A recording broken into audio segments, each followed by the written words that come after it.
मराठी पत्रकार संघाकडून मुख्यमंत्री फडणवीसांचा फिनिक्स पुरस्काराने सन्मान करण्यात आला।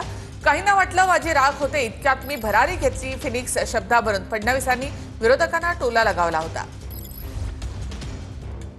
तुम्ही फिनिक्स नाव दिलं तर म्हणजे मी काही राखेतनं उभा झालो नाही, पण अनेक वेळा लोकांना असं वाटलं की माझी राख होते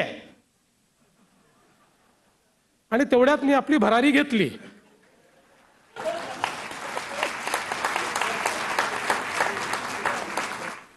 तर ही का घेऊ शकलो? कारण जेव्हा जेव्हा राखेचा क्षण आला त्यावेळी त्याला सकारात्मकतेने पुढे गेलो, आव्हानांपासून कधी पळालो नाही, टोकाचं राजकारण केलं नाही। आणि म्हणूनच मला असं वाटतं की या सगळ्या विपरीत परिस्थितीतनं एक एक पाऊल मी पुढे जात गेलो। पक्ष हा वारंवार राखेतून भरारी घेतो, त्याची पुन्हा पुन्हा राख होते, पुन्हा पुन्हा तो भरारी घेतो। म्हणजे त्यांनी शिवसेनेचं उदाहरण दिलं। देवेंद्र फडणवीस आणि त्यांच्या लोकांनी वारंवार शिवसेनेला संपवण्याचा प्रयत्न केला आणि शिवसेना पुन्हा पुन्हा फिनिक्स पक्षाप्रमाणे आकाशात झेप घेत राहिली।